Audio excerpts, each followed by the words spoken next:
Hello, welcome to The Power of One.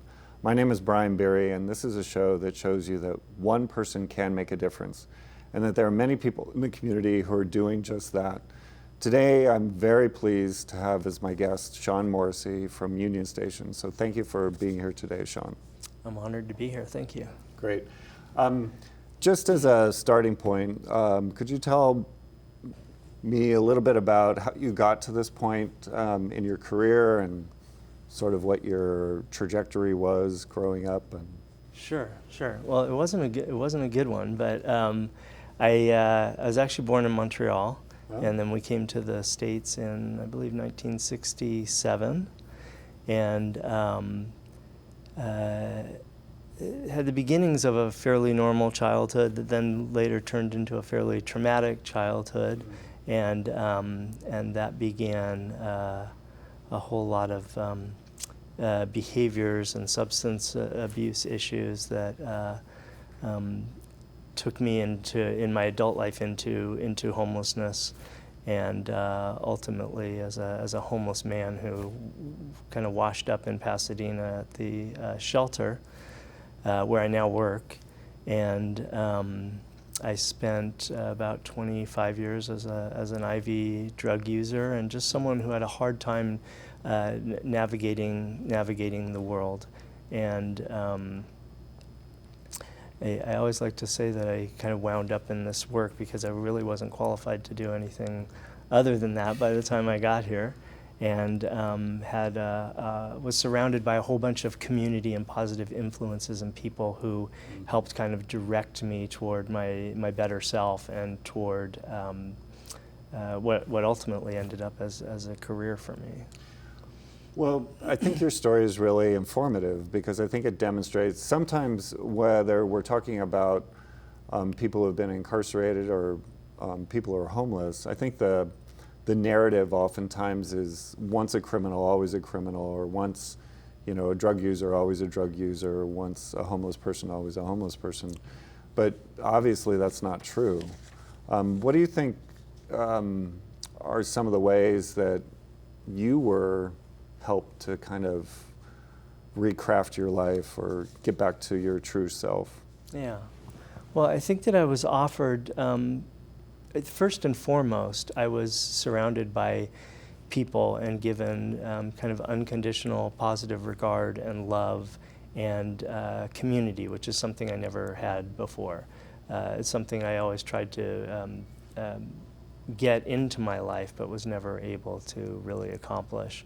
And when you're caught up in the kind of lifestyle that I was caught up in, everybody's kind of in it for themselves, and you might be able to help somebody else, but it was only after you got everything you needed first. And for the first time in my life, I was met by a group of people who really didn't have an agenda for me other than to be okay, and just came into community and, as we say, loved me while I learned to love myself, and just modeled a different way of being and living that was completely foreign to me and one I'd never really been exposed to before.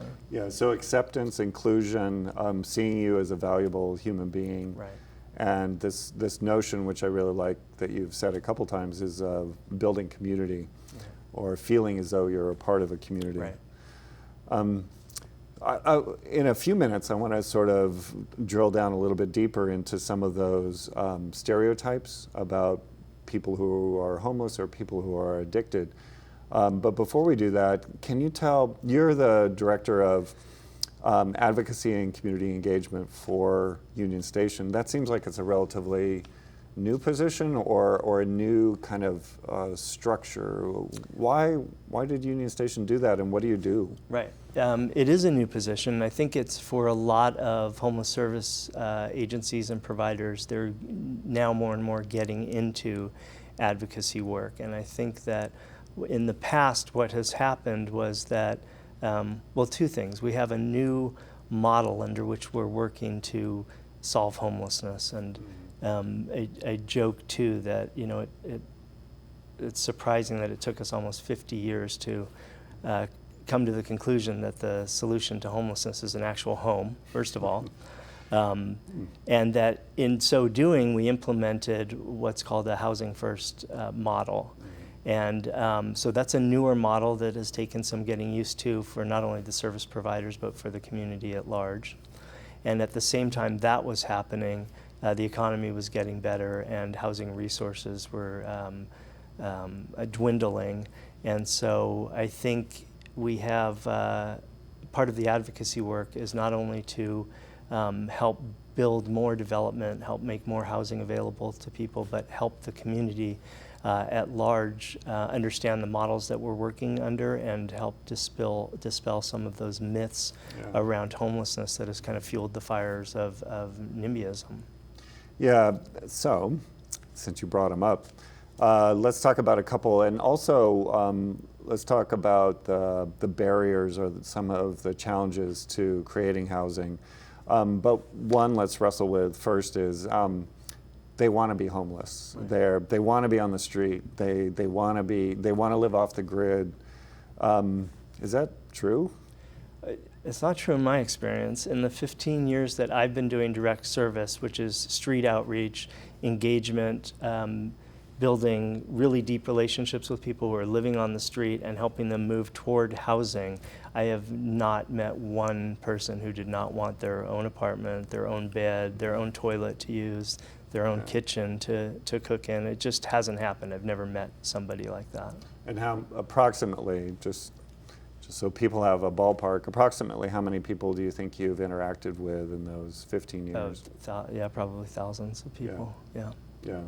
So, because I think a lot of people deal with statistics, so statistically, the number of people who might actually want to be on the street is insignificant. I mean, it's like... Right. I think that we confuse folks that we decades and decades ago used to call kind of hobos, people who were fringe dwellers, people who rode the rails, who wanted to, not be a part of a structured society, and they were few and far between, a very, very small segment of society.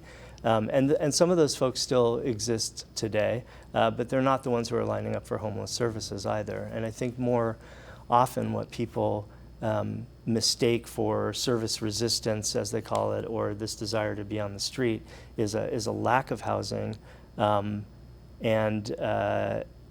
in rarer cases, someone who is so deeply impacted by mental health concerns or issues that they are not able to make a choice of whether or not to go inside. And that is more a systemic issue at the mental health end, because there's no net to catch those folks. But again, a very, very small segment of those people who are so deeply impacted that they can't make that decision. And those are people for whom interventions like conservatorship or hospitalization are probably more important, just to help them not die on the streets. Yeah, I think one of the other stereotypes is that everyone on the street is a drug user, or I think oftentimes people criminalize folks on the street.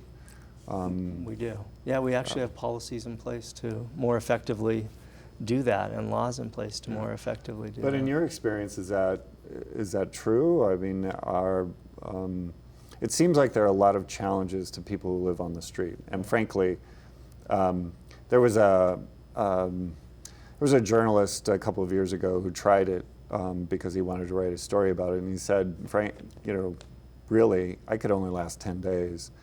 I had to get off the street because I was starting to really, really psychologically and emotionally lose my mind, so to speak."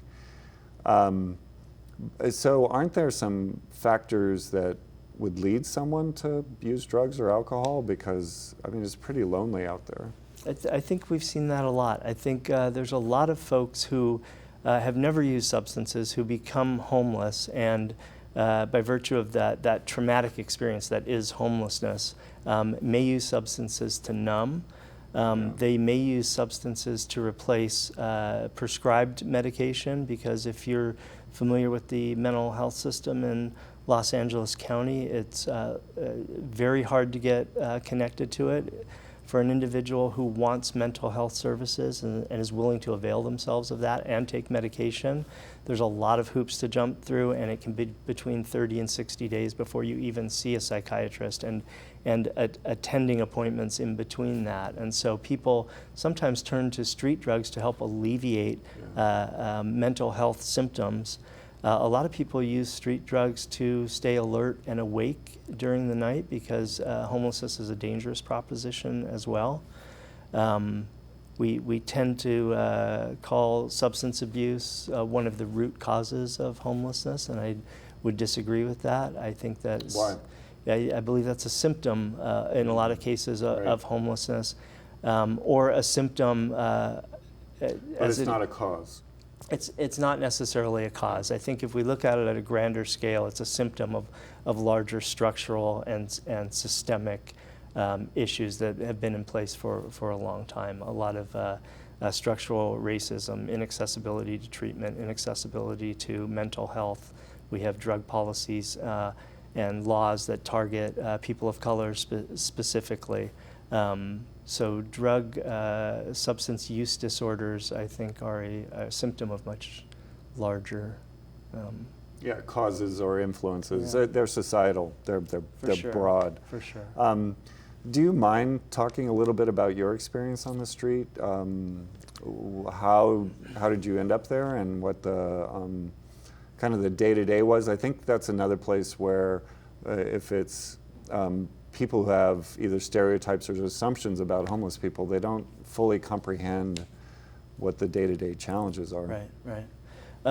Well, my homelessness was a long time in coming. It was kind of a slow burn. A slow burn to get there. Yeah. But as I said, I had been using for 27 years by the time I finally was able to find myself in a place where I could get the help I needed.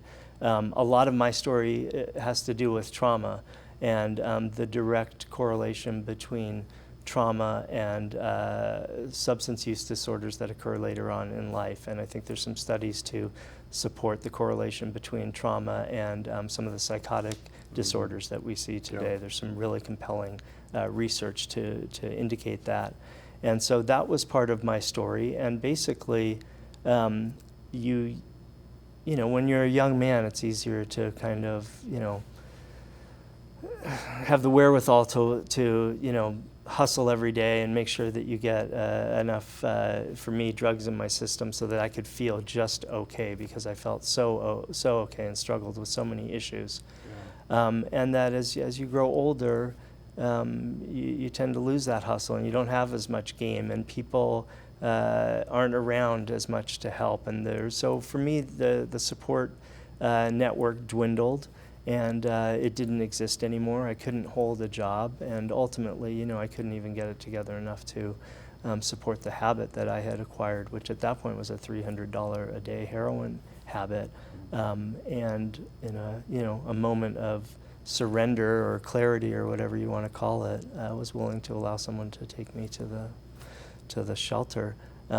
Homelessness is, as you noted, the gentleman who tried to do that for 10 days, boy, the fortitude and the wherewithal and just the perseverance that it takes to figure out where you're going to sleep that night and the next day, where you're going to eat and what you're going to do and how you're going to make preparations for that evening that is coming. That is like holding down 3 full-time jobs, basically. Because that's part of the assumption too, is that someone has their corner or their sidewalk and they just sleep there. Yeah. But it's a lot more complicated than that. It really is. And I talked too a little bit about the fact that I think some of these myths and some of the reasons we're so afraid of homeless people is because they present in a really scary fashion. They look scary. And me on any given day, because of lack of sleep or lack of bathing or shower or sustenance, it's like half wild-eyed, and I looked imposing or scary, but that's not the essence of what was happening inside of me, but that's just the outward, presentation. Yeah, well, you were talking about the trauma, and I think one of the implications is depression, right. And so at the very least, even if you aren't, using drugs or narcotics to make you feel better, you're depressed and you're like, this is just a horrible way to live. Yeah. And you're shunned. You've become a segment of society that is now called the homeless. We've turned that into a noun. Mm-hmm. Yeah, I mean, I'd love to dive in deeper on some of those experiences, but we don't have a lot of time. So maybe if we could shift a little bit to some of the solutions and what the challenges are for those solutions. So let's do some kind of a quick quiz. Okay. So I'll say a term, and then if you could define it, that would be great. Okay. Okay. Rapid rehousing. Rapid rehousing is a short-term subsidy. It's an effort to help people who might have become recently homeless, who haven't been homeless for a long time, don't have perhaps a lot of the attendant disabilities that chronically homeless folks might have, and it's a subsidy that can go anywhere from about 9 to at the outside 24 months. That comes with support services, and it helps people get into a place, and it titrates them off the subsidy until they're able to afford what is essentially market rate housing on their own. So are motel vouchers a part of that, or could motel vouchers are typically something that we refer to as interim or bridge housing. Oh, okay. And that would be a place where you would be able to potentially stay while you're on your way into a rapid rehousing program or a permanent supportive housing program. So a temporary fix. Yeah, and I'm running these by you because they're a part of, and I think a lot of people don't even know this, but Pasadena has a homelessness prevention plan, right? Or prevention intervention plan. Right. Yeah. So the next one is, and this is within the plan, but it sort of exists outside of it as well, Section 8 housing. What is that? So Section 8 housing technically is an income-based subsidy. It's a housing voucher, and it allows people who qualify by income to use it's a rental assistance program. It's in the form of a voucher where you pay 30%, I think in some Section 8 cases up to 50% of your income, and the city pays the rest of it. It's not typically what's used for some of the homeless services, but it's one that's been around for a long time, and many of our vouchers that we do access for folks who are homeless operate in a similar fashion, but have a ceiling cut off at 30% of income. Okay, next one on the quiz. Permanent supportive housing. And this one is really important because I think this is a key component of the solution, right? Right. Yeah, this is, I think, how we envision ending homelessness is by using a permanent supportive housing model. And permanent supportive housing now in the United States, and definitely in Pasadena since about 2011, focuses on utilizing a housing first model.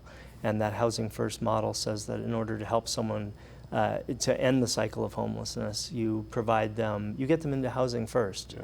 And there's something about 4 walls and a roof over your head that has a stabilizing effect that nothing else does. And in tandem with that, you offer intensive support services that are permanent and ongoing for as long as the person needs them. And utilizing that model and some of the philosophies around housing first and the methodologies, we have at Union Station and in Pasadena a 97% success rate for folks who are chronic and vulnerably homeless. Can you repeat that?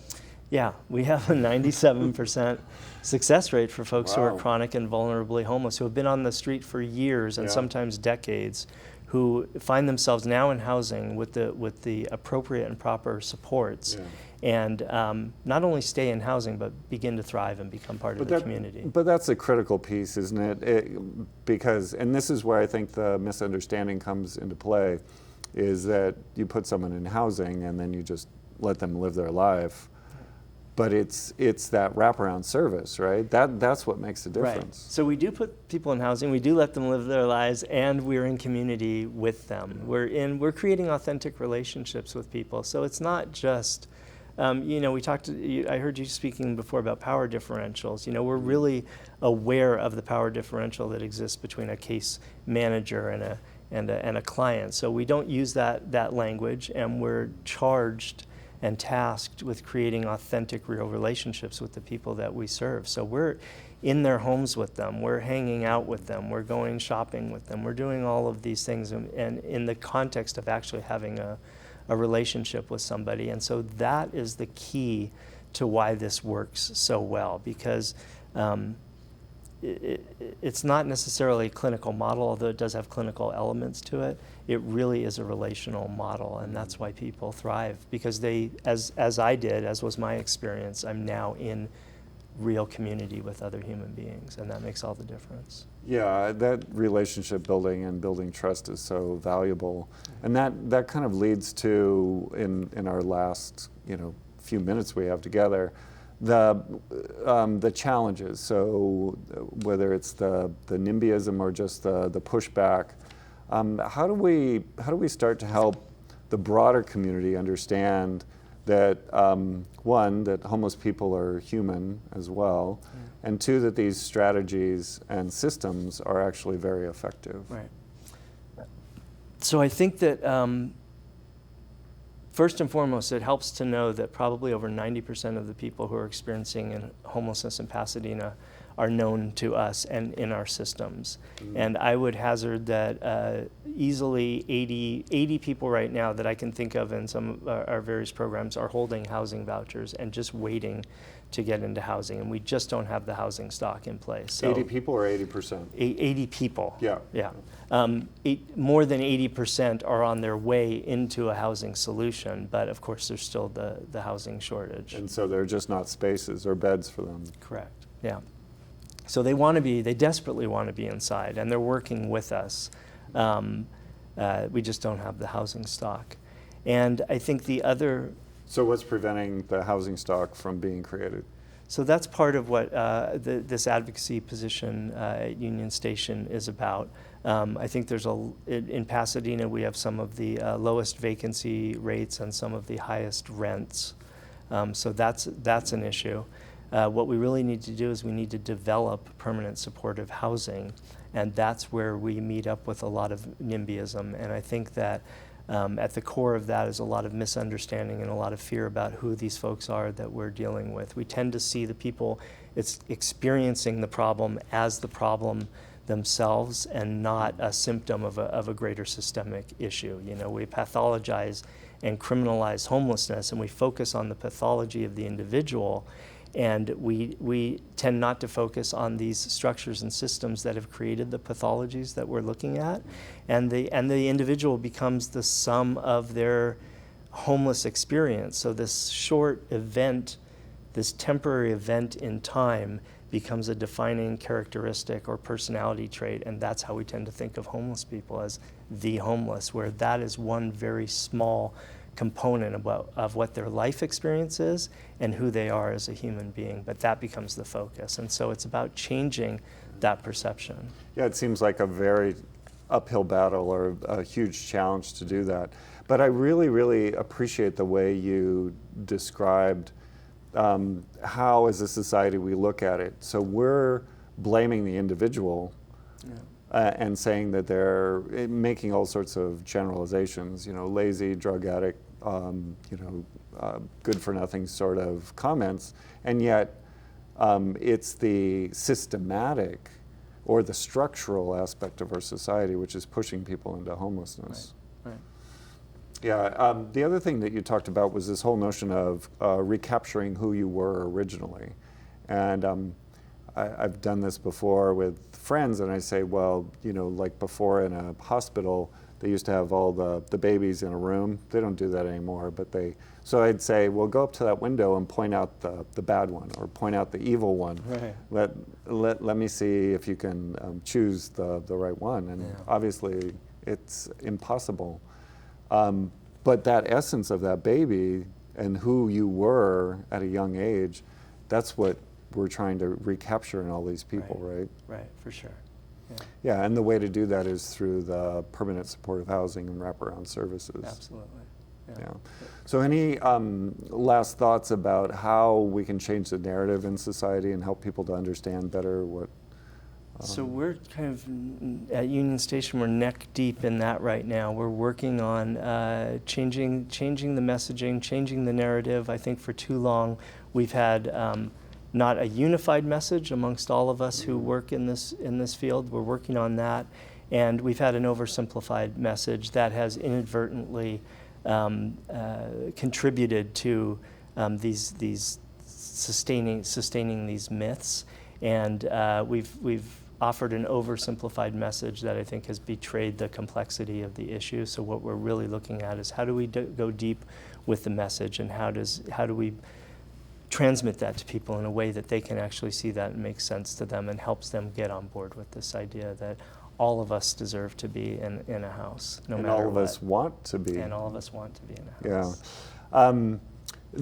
I think that part of it is building allies. Right. So if there was someone who came to you and said, hey, Shawn, I want to help out, in what ways could just general public help you in this effort? Yeah, so within the context of the place I work, Union Station Homeless Services, we have a really deep and robust volunteer department. So I would encourage anybody to go onto unionstationhs.org and explore any of the volunteer opportunities that we have, and there are many of them.